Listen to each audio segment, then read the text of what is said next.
싶은 말씀.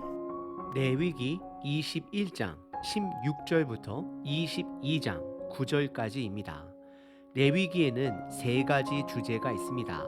첫 번째는 하나님께 드리는 제사, 두 번째는 그 제사를 집도하는 제사장, 그리고 마지막 세 번째는 정결 예식에 대해 다룹니다.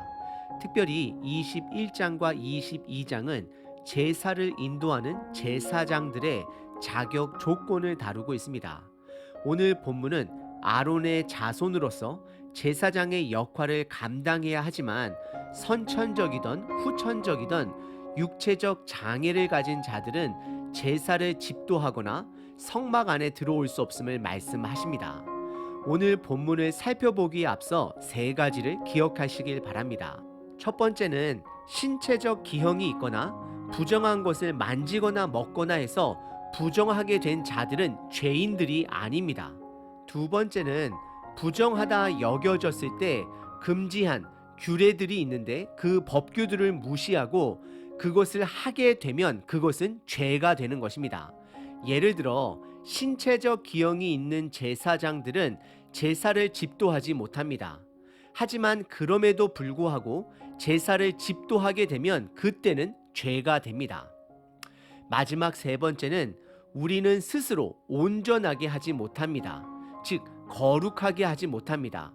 우리를 거룩하게 하시는 분은 오로지 하나님 한 분이십니다. 그래서 20장서부터 계속해서 나 여호와는 너희들을 거룩하게 하는 하나님이라라고 메아리처럼 선포하고 계십니다. 이것은 결국 온전한 예수님을 통해 우리들을 거룩하게 하실 하나님의 구원의 계획을 미리 맛보게끔 하시고 계시는 것입니다. 그리고 사실 제사에 드릴 가축 제물은 온전한 것을 드려야 하고, 그리고 아론의 자손으로서 제사장의 기준 또한 온전해야 합니다. 하지만 온전한 가축이나 온전한 제사장은 없습니다. 제물과 사람 모두 눈에 보이던 보이지 않던 신체적 또는 영적 흠을 가지고 있습니다.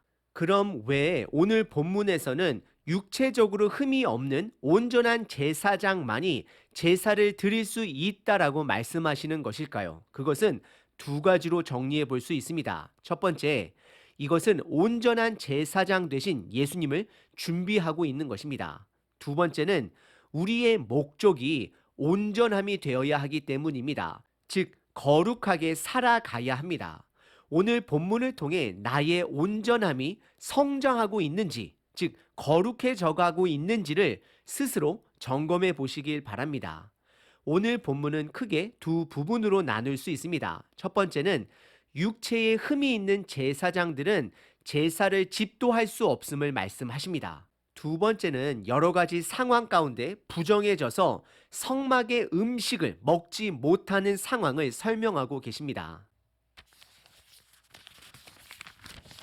첫 번째 부분은 21장 16절서부터 24절까지 육체에 흠이 있는 제사장들은 제사를 집도할 수 없음을 말씀하십니다. 16절과 17절은 하나님이 모세에게 말씀하여 아론과 그의 자손들에게 제사장의 부정함과 정함을 가르치시게 하십니다. 그것은 바로 육체에 흠이 있는 자는 부정하다라고 정하십니다. 그리고 그런 자들은 성막에서 섬길 수 없음을 말씀하십니다. 다시 한번 말씀드립니다. 육체에 기형이 있어 부정해진다라고 해서 그것이 죄를 말하는 것은 아닙니다.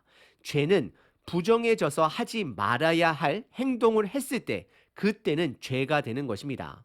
그리고 17절에 이런 흠이 있는 자들은 하나님의 음식을 드리려고 가까이 오지 못한다라고 하는데, 여기서 말하는 음식은 두 가지를 말합니다. 첫 번째는 일주일에 한 번씩 교체해야 되는 성막 안에 있는 빵입니다. 두 번째는 백성들이 가지고 오는 가축 제물들을 말하는 것입니다. 즉 성막 안에서 일을 할 수 없음을 말씀하고 있습니다. 그리고 18절서부터 20절까지는 약 10가지로 신체의 흠의 예를 들어주십니다. 첫 번째는 앞을 보지 못하는 자, 두 번째는 걷지 못하는 자, 세 번째는 얼굴에 기형이 있는 자, 네 번째는 몸의 특정 부분이 길게 자라난 자. 다섯 번째는 몸에 발이나 손이 부러진 자. 여섯 번째는 등이 굽은 자.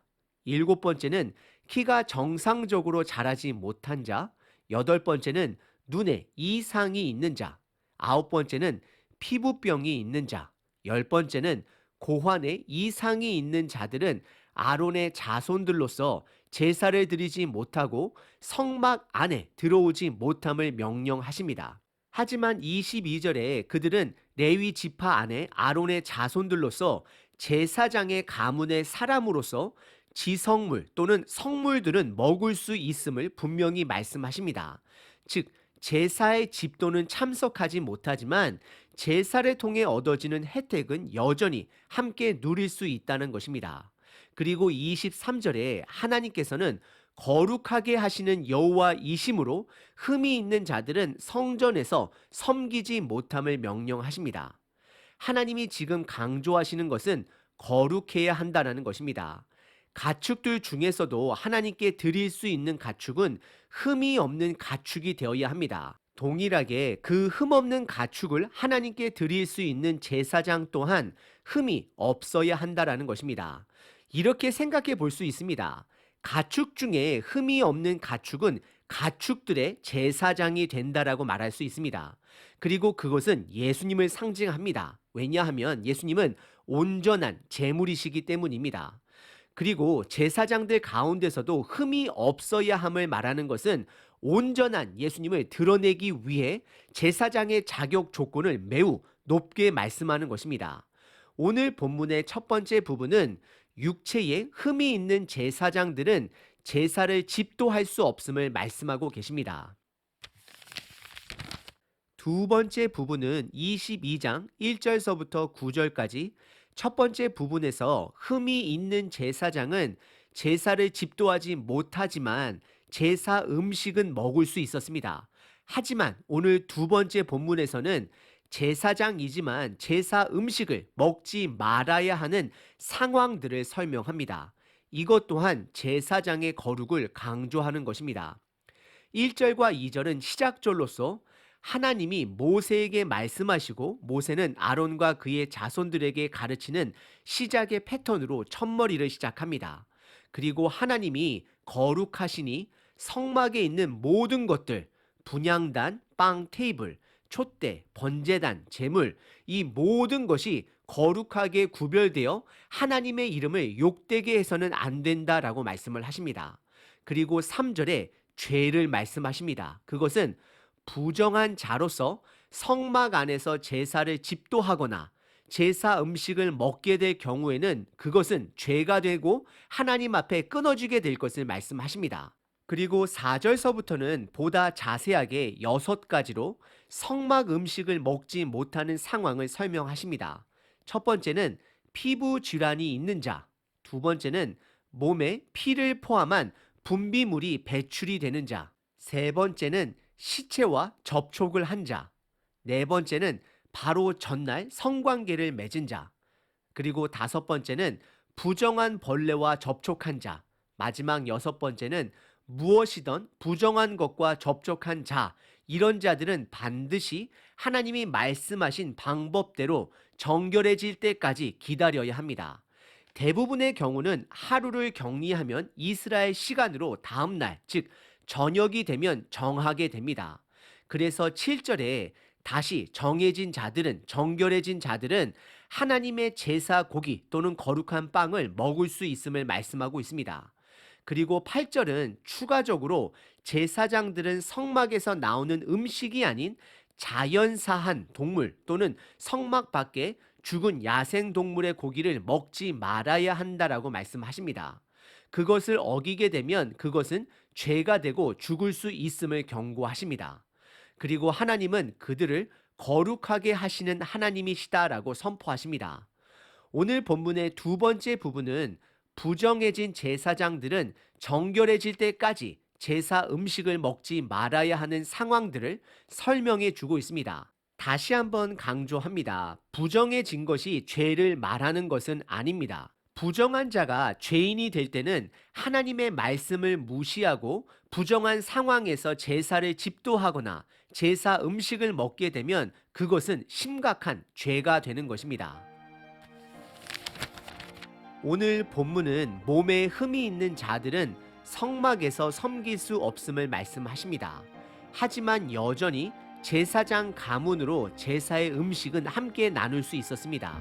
그리고 또한 부정해진 제사장들은 제사 집도 또는 제사 음식을 정결해질 때까지는 먹을 수 없었습니다. 하지만 이것을 어기게 되면 죄가 되는 것입니다. 오늘 본문은 온전한 제사장이 되어야 함을 강조하고 있습니다.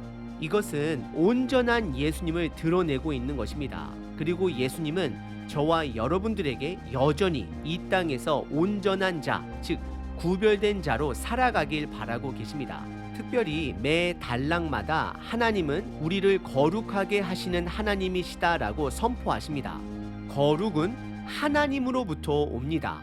하나님만이 저와 여러분들을 거룩하게 하실 수 있습니다. 그래서 예수님을 보내주신 것입니다.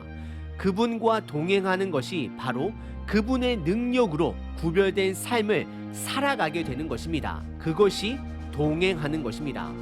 오늘 하루 나의 대화 속에, 나의 발걸음 속에, 나의 섬김의 이 손 속에 예수님의 동행함이 가득함으로 예수님의 사랑이 묻어 나오시는 저와 여러분 되시길 바랍니다.